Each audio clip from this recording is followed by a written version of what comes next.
Dad kicked me out a month before my 18th birthday. Good luck, loser, he said. I calmly left, but a week after, when he sold my car, he got a call from my lawyer, and then. The night my dad threw me out, he didn't hesitate. No dramatic pause, no reconsideration. Just stood in the doorway with his arms folded, blocking the light from the house, and smiled. Good luck, loser, he said. Then he closed the door, as if I had never existed. I stood there for a second, gripping the strap of my backpack, my breath visible in the cold air. I had expected a fight. Maybe one last screaming match, maybe my mom throwing herself between us, begging him to stop. Instead, it had been almost disgustingly easy for him to push me out. Like taking out the garbage. Mom had tried, though. I heard her scream before I left, her voice breaking as she told him I had nowhere to go, that I was still a child. But my dad wasn't the type to listen once he'd made up his mind. And he'd decided a long time ago that I wasn't his problem anymore. I didn't know where to go. I had a few friends I could call, but their parents would ask questions. Maybe I could sleep at a bus stop or find a 24-hour diner and sit there all night. But then I thought of my grandparents. So I walked. 5 miles in the freezing cold. It took over an hour, and by the time I got to their house, my hands were numb. I knocked, half hoping they wouldn't wake up so I wouldn't have to explain. But after a few moments, my grandfather opened the door, squinting at me as if he wasn't sure I was real. Let me guess, your old man finally snapped. I nodded. He sighed, stepped aside, and let me in. No questions. No judgment. Just warmth. That was the difference between him and my father. My dad saw me as an inconvenience. My grandfather saw me as family. Life with them was easy. My grandma made sure I ate, my grandpa gave me advice, and for the first time in years, I wasn't waiting for the other shoe to drop. But a week later, I got a phone call that changed everything. It was my cousin Noah. Dude, he said, laughing. Did you hear what happened to your car? My stomach dropped. What do you mean, what happened to my car? Dad sold it, he said. Didn't he tell you? Of course he hadn't. My dad had sold my car. The one I had worked 2 summers for, sweating through long shifts at a mechanic's shop, just to be able to afford it. And the worst part? My sister was driving it. Technically, her boyfriend had bought it from my dad, but she was the one showing it off, posting selfies in the driver's seat, acting like it had always been hers. I should have been furious, but I already knew how this was going to go. She was 19, told everyone she was pregnant, and when I challenged her, she'd twist the story. She always did. But I wasn't going to let it go. I couldn't. The next morning, I met with my grandfather's lawyer. 2 days later, my dad got a phone call. And that's when the real fun began. I wasn't there when my dad got the call from my lawyer, but I heard about it later from my cousin Noah, who was there when it happened. Apparently, my dad picked up the phone, sounding all smug as usual, probably expecting a routine call. Then the lawyer hit him with it, selling my car without my consent was illegal. Since it was in my name, he had no right to get rid of it. If he didn't return the money or fix the situation, he would be sued. Noah told me that my father went ballistic. At first he tried to act like it wasn't a big deal. Then, when he realized the lawyer wasn't budging, he switched tactics. He started yelling about how I owed him, and how I should thank him for raising me for free all these years. Typical. An hour later, my sister called me in tears. How could you do this to me? She sobbed. You know I need this car for my baby. I sat on my grandparents' couch, holding the phone away from my ear. You don't even show up, I said. And last week you were drinking at a party. She gasped as if I had just slapped her. That was sparkling cider. I didn't even bother to argue. She hung up on me. I figured my dad would suck it up and pay the money back. He hated losing, but he hated lawsuits even more. What I didn't expect was what happened next. That night, Noah sent me a text message. Noah, dude. Your dad's throwing a party. Me, what? Noah, he's calling it a good riddance party. There's literally a cake with your name on it. I stared down at my phone thinking he was joking. But then he sent a picture. And there it was, a full-size sheet cake with "Bye bye, Henry" written in big blue frosting. My dad had invited a bunch of people over to celebrate the fact that I was gone. There were balloons. There were decorations. Someone even made a damn banner. I showed it to my grandpa. He looked at the picture, then nodded to himself. "All right," he said. "Let's have some fun with this." I wasn't sure what he meant, but 10 minutes later we were in his truck, driving to my dad's house. My grandfather used to be a prankster, and apparently he still had a few tricks up his sleeve. We parked down the street, just out of sight, and watched. My dad's backyard was packed, music playing, people drinking, laughing, having a good time. Right in the middle was the cake, sitting on a table next to the grill. Then my grandfather pulled something out of the back seat. A huge box of fireworks. "Ever heard of an airstrike?" he asked, grinning. I burst out laughing. "You're serious?" "Your old man wants a celebration," he said, lighting the first fuse. "Let's make it one to remember." We positioned the fireworks to go off over the fence, making sure they'd explode right over the party. Not dangerous, just loud. The first one went off and boom. People screamed. Drinks spilled. Someone dropped a plate of hamburgers. My dad, who was halfway through a beer, choked and started coughing. Then 3 more went off in quick succession. Crack. Boom. Bang. Panic. Chaos. My sister screamed, flailing about as if under attack. Someone dove into a bush. Noah, who had been secretly filming, caught the best part: the cake went flying. A firecracker must have hit just close enough to shake the table, because the whole thing flipped over. Blue frosting splattered everywhere. My dad was standing too close and got most of it. His whole front was covered in icing. And then, to top it off, the sprinklers in the backyard went on. At that point we were laughing so hard we could barely breathe.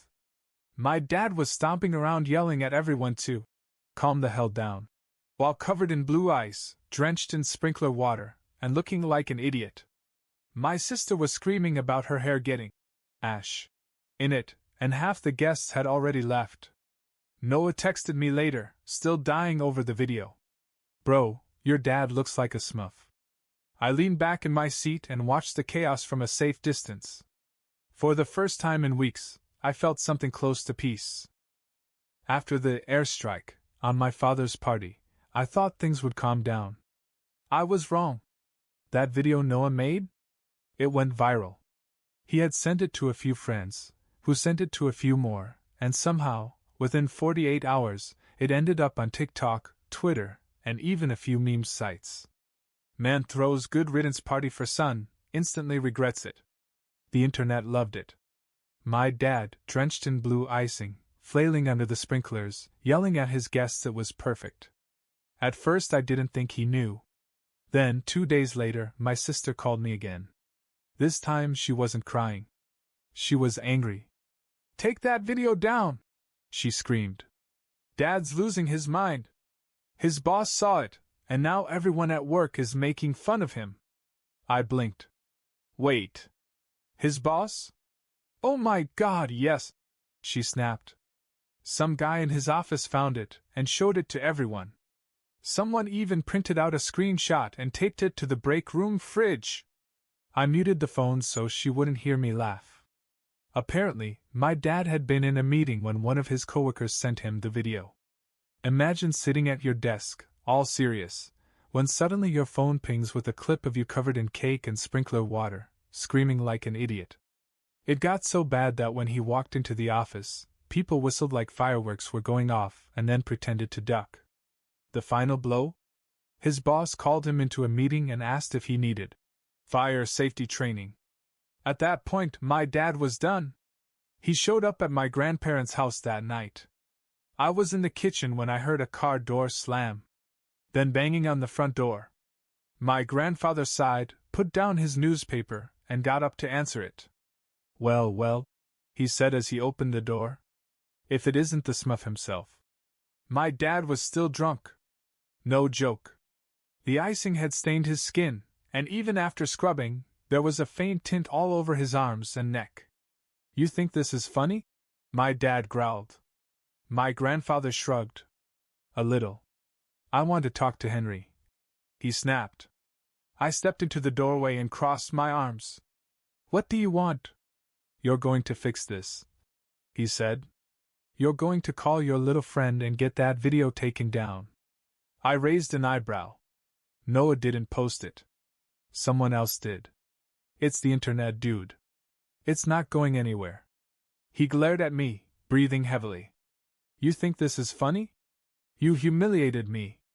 I shrugged. You threw a party to celebrate kicking me out. What did you expect? For the first time, my dad looked stunned. He opened his mouth, then closed it. Then, as if his brain short-circuited, he threw out the most desperate argument ever. I raised you. My grandfather snorted. Barely. My dad turned bright red. You know what? Fine. You're cut off. Don't expect a dime from me ever again. I looked around. Pretty sure I've been living without your help for a while now. He clenched his fists as if to punch something. Then, without another word, he turned and stormed back to his car. I watched him go and felt something I hadn't felt in a long time. Relief. Because for the first time, he wasn't in control. After my dad's breakdown at my grandparents' house, I thought maybe just maybe he'd back off. Accept his loss and move on. Nope. The man was obsessed with repairing his reputation. A week after the video went viral, Noah sent me another text. Noah, bro, you're not going to believe this. Try me. Noah, your dad is doing damage control. He wrote a Facebook post calling you a troubled youth and saying he kicked you out for your own good. I almost dropped my phone. I went straight to his Facebook, and there it was, a long, dramatic post about how he was a concerned father who tried everything, but was forced to make a tough love decision. But the best part? He'd posted a GoFundMe link. GoFundMe. He was literally trying to raise money to kick me out. The description said something about how he had been unfairly slandered and needed help to recover from defamation and property damage. My dad was out here trying to get random strangers to pay him because he got hit with a pie. I laughed so hard I couldn't breathe. But it gets even better. Because guess who found the post and started commenting? My mom. You see, even though my mom had never been able to stop my dad from kicking me out, she wasn't on his side. And now? Now she was furious. She tore him apart in the comments. You didn't kick him out to help him. You did it because you're selfish and didn't want the responsibility anymore. You stole his car and sold it to support your drinking habit. Tell me again how you're the victim. You threw a good riddance party for your own child and now you want sympathy? And then other people joined in. Some of my dad's old coworkers, neighbors, even people who knew him in high school. Apparently, my dad had burned a lot of bridges over the years, and now everyone saw their chance. When I checked again, the GoFundMe had negative donations. How could that be? Because people were reporting it for fraud, and GoFundMe was actually refunding the money people had donated. My dad deleted the post within hours. And just when I thought things couldn't get any worse for him, my mom filed for full custody of my little brother. Yes. He wasn't 18 yet, which meant my mom had a legal reason to take him. And since my dad's little internet stunt had blown up in his face, the court wasn't exactly going to side with him. When my dad found out, he lost. But this time there was nothing he could do about it. The world had finally seen him for what he was. At this point, my dad's life was turning into a disaster movie, and honestly, I just sat back with my popcorn. The failed GoFundMe scam? Embarrassing. My mom's custody battle? Devastating. But the thing that finally broke him? The news. Yes. The news. I woke up one morning to a dozen texts from Noah. Noah, dude. Check the local news website. Noah, Your dad made the headlines. Noah, I shot out of bed and pulled up the page. And there it was. An entire article titled, Father Throws Good Riddance Party After Kicking Out Son Immediately Regrets It. Oh, dear God. I clicked on it, heart pounding. It detailed everything: the viral video, the Facebook meltdown, the GoFundMe scam. They even mentioned the custody battle. And the best part? The article interviewed my dad's boss, who said, "Yeah, we've been laughing at him around the office for weeks." I actually had to put my phone down and just breathe for a second. Because that was beautiful. But it wasn't over. An hour later, my dad called. I stared at the screen. He hadn't called me once since he kicked me out. Now he suddenly needed to talk? I answered. "Hello? Are you happy now?" He exploded. "You ruined my life." I just sat there. "I didn't write the article." "You didn't have to," he roared. "This is your fault. Do you have any idea what this is doing to me?" I shrugged. "Kind of sounds like a you problem." He got quiet. Then suddenly his voice fell. "Come back home." I almost laughed. "Excuse me?" "You heard me," he said, forcing his voice to sound calm. "Come back home. We'll work this out together." I couldn't believe it. The man who kicked me out a month before my 18th birthday was begging me to come back. "Why would I do that?" I asked. "Because," he snapped, "if you come home, I can tell people the video was a joke. A prank we planned together. I can clean up this mess, and you can stop living with these old fossils." He really screwed up on that last part. My grandfather, who was sitting across from me, raised an eyebrow. "Put it on speaker," he whispered. I did. My grandpa leaned in. "Hey, Smuff man. You know Henry isn't stupid, right?" Silence. Then my dad growled. "Stay out of this, old man." My grandfather grinned. "Or what? You gonna throw another party? Maybe bring TV cameras this time?" Click. My dad hung up. We both burst out laughing. At that point, it was official. He was done. At this point, my dad had two options: lay low and try to rebuild his reputation, or go into full meltdown mode. Guess which one he chose. 2 days after the call, I got another text from Noah. "Noah bro, your dad lost it." Noah, he went to your mom's work. Noah, and security had to escort him out. I almost dropped my phone. My mom worked at a law firm. She wasn't a lawyer, but she handled case files and scheduling. A professional job. A job where throwing a temper tantrum in the lobby was a bad idea. I called her right away. "What happened?" She sighed. "Your father showed up screaming about how I turned his kids against him. He wanted me to repair the damage and tell the judge to drop the custody case.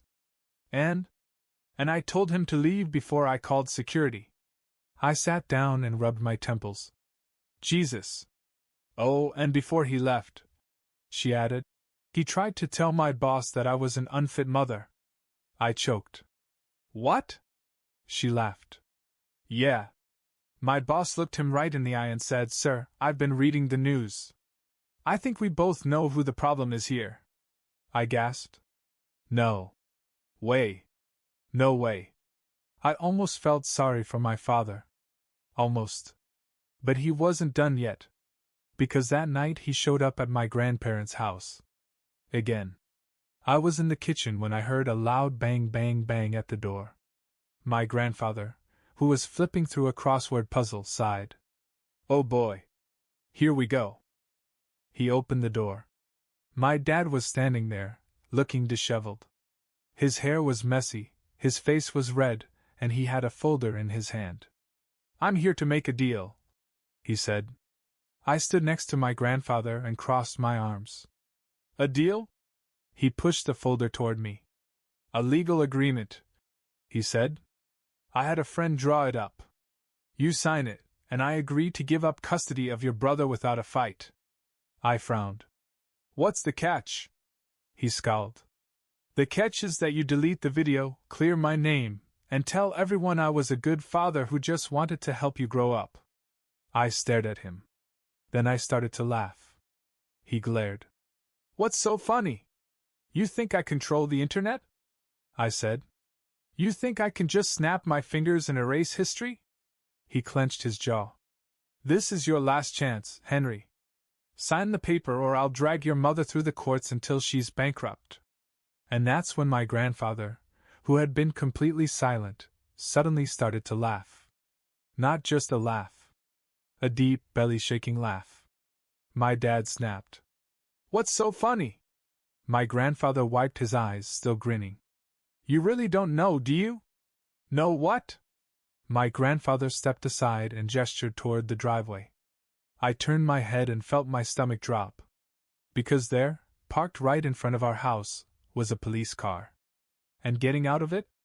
An officer with a warrant. My grandfather patted my father on the shoulder. We figured you'd try something desperate. So we had a little talk with the cops. Turns out you're selling a car you don't own?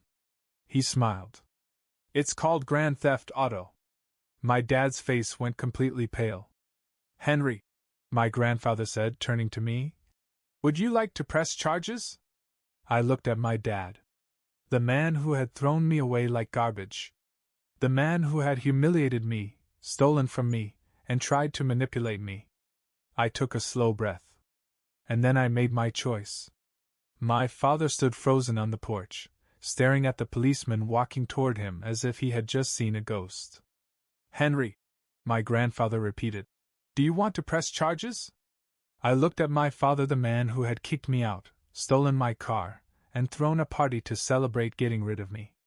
The man who had tried to scam people online, humiliated my mother at work, and bullied me into cleaning up his mess. He opened his mouth as if to beg, but I held up my hand. No.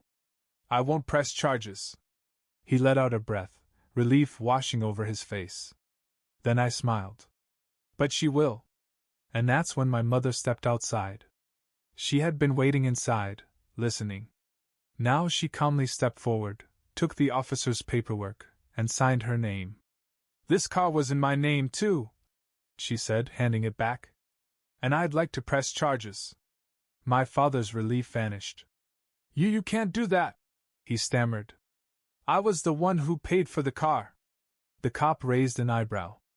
Oh? Because according to the registration and receipts, Henry paid for it with his own money. You had no legal claim to it. My dad turned red. That's ridiculous. She's just doing this to get back at me. The cop shrugged. Then you can explain that in court. And just like that, he was done. The officer calmly cuffed him, nothing dramatic, no struggle, just a simple, "Turn around, sir," before leading him to the police car. The last thing he did was glare at me, eyes full of hate. You're making a mistake, Henry. I just smiled.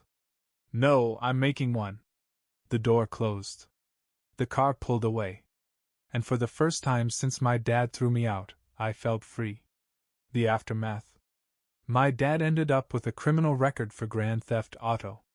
Since he had no money for a lawyer, thanks to his failed GoFundMe, he lost the case. My mom got full custody of my little brother. He doesn't have to put up with my dad's crap anymore.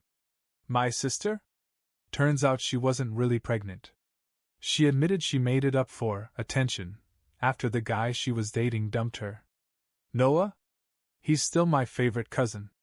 He sends me memes about my dad at least once a week. As for me? I stayed with my grandparents for a while, saved up and got my own place. I never went back. And my dad? Last I heard, he moved out of state. No job. No friends. No one to bail him out? The man who threw me a good riddance party? Turns out he was the one nobody wanted.